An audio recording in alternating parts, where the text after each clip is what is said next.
The Taoist told me that my mother was the 9th Lushu from the very beginning of time. Great, though distant.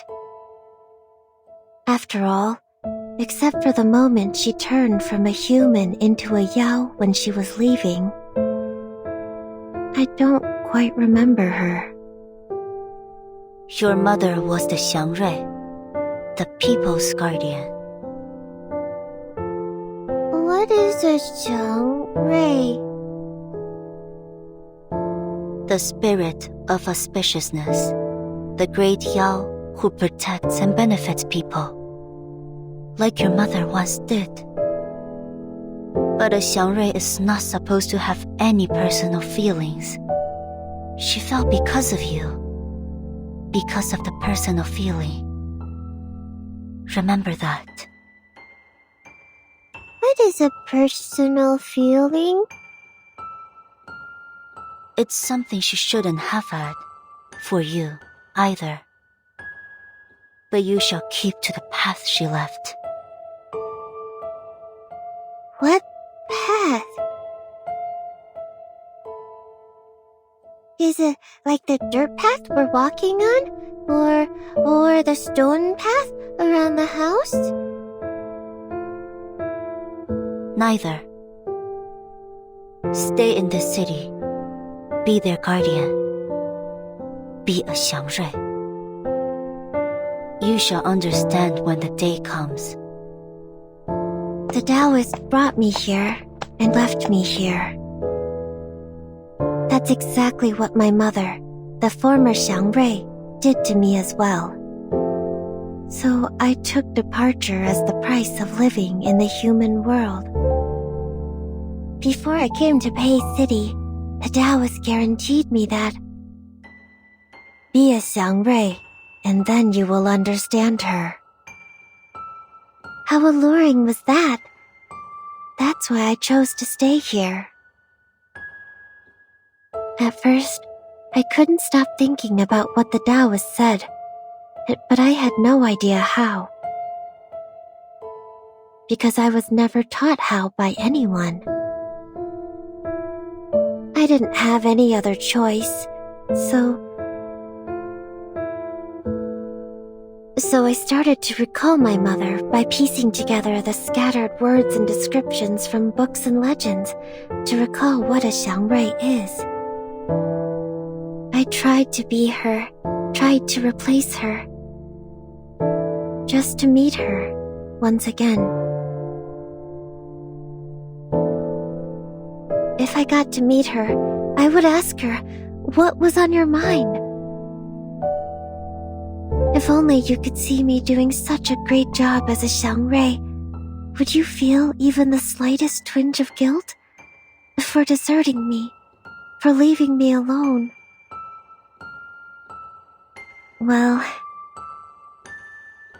looks like I've neither truly understood her, nor a Xiangrui.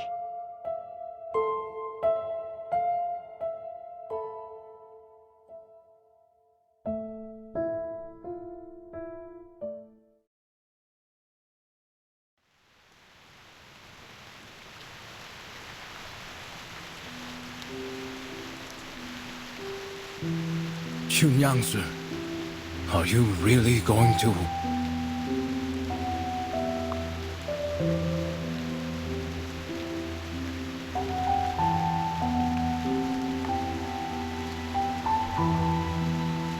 It's fine.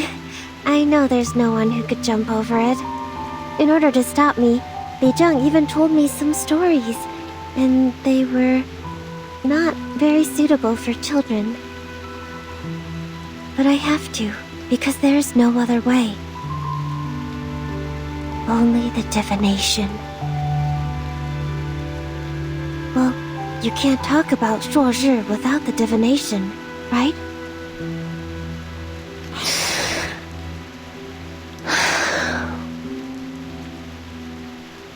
Thank you for letting me go. You even brought me the clothes. But the Julie is not here. I'm not sure if I'm wearing it right. But it's okay. Even if it's wrong, it still looks new and colorful.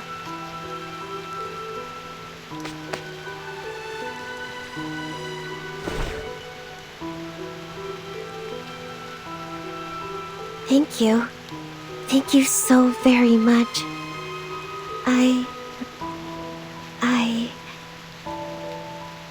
I'm leaving. Then.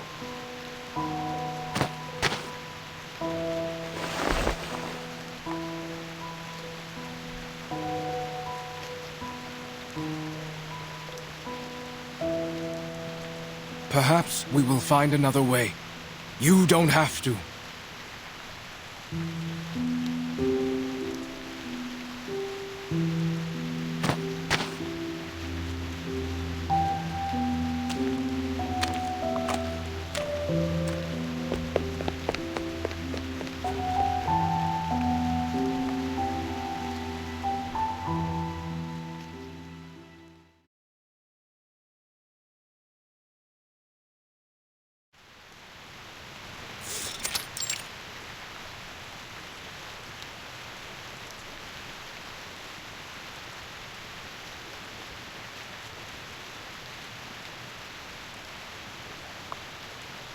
Mr. Getienne, we are left with only one option, which is to stand here and pray for her, correct?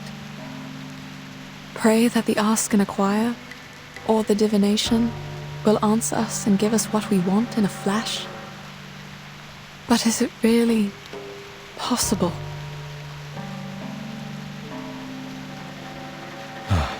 I think not.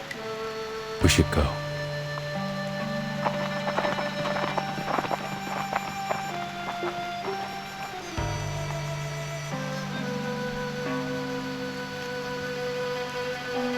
I heard today is a special day for the locals, known as Sui Jiao Chuan.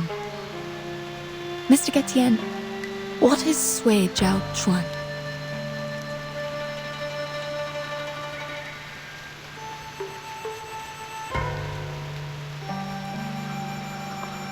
It comes from an Asian proverb. 百载难逢，岁朝春. It's the first day of a new year, and the first day of spring. 立春, the beginning of spring, corresponds to the lower trigram of Kan in the direction of Gen. It is the season of life. A time when the weather is clear and young fills the air. They are pleasing to the ears. But I don't know what to make of it when all these are put together. 立春 is one of the 24 solar terms. It signifies the beginning of spring. 岁朝春 is how people would call it when the first day of the Du Shuo festival and the first day of spring happen to be the same day. It is a once-in-a-century good sign. Indeed. It's also the first day of a new year. I like the coincidence. Do you still find it equally pleasing if your teammates are not coming back? Then I will take them home as they are now and see what I can do. I know the words are hidden behind your silence, but this is the best option for now. After all, as you just said, prayers are not enough to bring them back. They could, for a time. But that's only what happened in the past. As you just said, good days only exist in our memories. That was before the flood. The aftermath of that disaster lasted longer than I thought. I was so wrong to think it was over.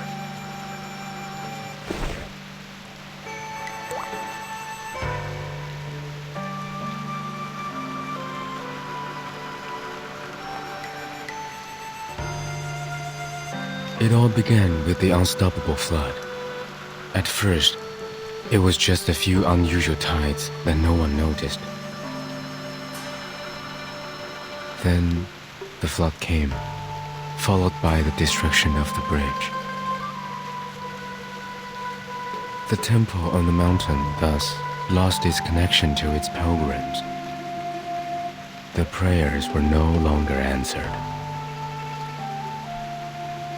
I do not understand what caused all these things. My people left the mountain to help with the situation, but they never came back.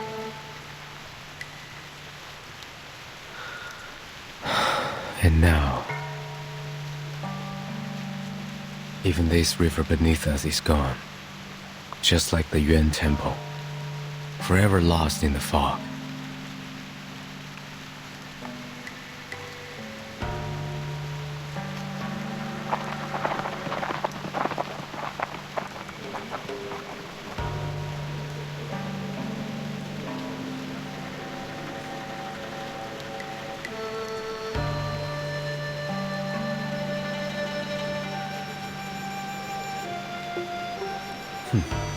It's useless. The god won't hear us, nor will it see us. Please know that I don't mean to offend you with this question. Please. Can't you take those people to the other end of the bridge? If the condition of the divination is to go across the broken bridge. Though we're both outsiders in this place, you are more naive than I am. Huh?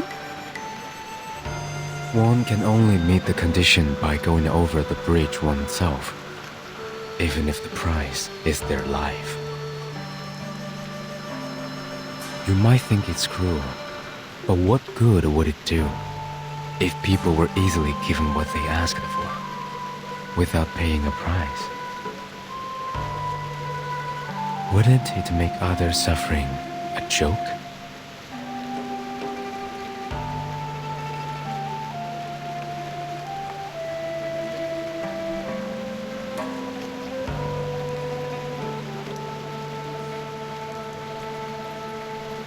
You don't believe me? I'm trying to understand. It's all the same. I can take you to the other side of the bridge, but you must not be disappointed if it ends up fruitless. Pardon? I can take you there. Why? Why the change of mind? Haven't I mentioned it before? Mentioned what? Your bones. Among all the others, you are the only one for whom I do not recognize the markings on your bones.